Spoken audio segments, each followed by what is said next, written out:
আসসালামু আলাইকুম রহমতুল্লাহি ওয়া আলোর দেশের এই ফাউন্ডেশন লক্ষ্মীপুর, এই ফাউন্ডেশনের প্রতি বছর যে মৌলিক কাজগুলো আমরা করে থাকি তার মধ্যে অন্যতম হলো প্রতি বছরই আমরা নির্দিষ্ট একটি সময়তে লক্ষ্মীপুর জেলার রেফাকুল মাদারিসিল আরাবিয়া এই শিক্ষা বোর্ডে যারা পরীক্ষা অংশগ্রহণ করে থাকেন তাদের মধ্যে যারা মেধা তালিকা অথবা এ প্লাস মুমতাজ হয় তাদেরকে আমরা বিগত 10 বছর থেকে পুরস্কৃত করে আসছি আলোর দেশের ফাউন্ডেশন লক্ষ্মীপুর। আলহামদুলিল্লাহ প্রতি বছরের নেই এই বছরেও আমরা সে কাজটা করতে যাচ্ছি এবং সেটা আগামীকালকেই। পুরস্কার নেওয়ার নিয়মাবলীগুলো একটু ছোট্ট করে বলে দিচ্ছি। যে সকল মাদ্রাসা পুরস্কার পাবে, ছাত্ররা পুরস্কার পাবে, ছাত্র বন্ধুদেরকে সরাসরি তো আমরা পৌঁছাতে পারিনি, প্রত্যেক মাদ্রাসাতেই আমরা ইতিমধ্যে খোঁজ খবর পৌঁছিয়েছি।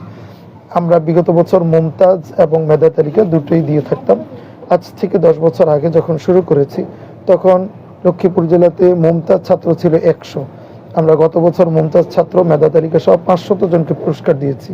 তো এই সংখ্যাটা অনেক বেশি বড় হওয়াতে পুরস্কার দিতে গিয়ে আমরা প্রচণ্ডভাবে ব্যাক পোহাতে হয়, হিমশিম খেতে হয়।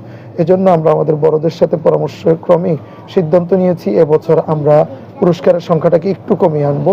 সেটা হলো হিফজুল কোরআন, তাইসির, ইবতেদাইয়া, মুতাওয়াসিতা, এই 3 জমাতে আমরা শুধুমাত্র মেধা তালিকা যারা, অর্থাৎ যারা প্রথম, দ্বিতীয়, তৃতীয় স্থান অথবা যে কোনো মেধা তালিকা যারা উত্তীর্ণ হয়েছে শুধুমাত্র তাদেরকে পুরস্কৃত করব। এ সকল জামাতগুলোতে আমরা মুমতাজদেরকে এবছর পুরস্কার দিতে পারছি না বলে আন্তরিকভাবে দুঃখ প্রকাশ করছি। সাথে সাথে সানাবিয়া, আউলিয়া, ফজিলত এবং তাকমিল, এই 3 মারহালা, এই 3 শ্রেণীতে আমরা মুমতাজ এবং মেধা তালিকা উভয় জনকেই আমরা পুরস্কৃত এবছর করবো ইনশাআল্লাহ। এর সাথে আলহামদুলিল্লাহ আমরা এবছর আরেকটি অপশন বাড়িয়েছি। সেটা হলো আমাদের লক্ষ্মীপুর জেলাতে ব্যাপকভাবে আলহামদুলিল্লাহ নুরানি মাদ্রাসা আছে।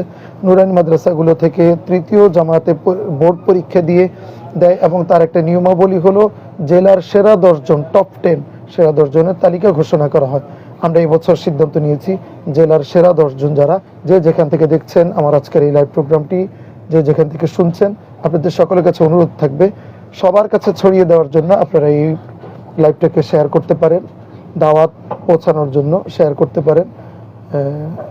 আজকের জন্য এতটুকুই। আগামীকাল দেখা হবে ইনশাআল্লাহ যথাসময় যথাস্থানে, সেই প্রত্যাশা রেখে আসসালামু আলাইকুম ওয়া রাহমাতুল্লাহি।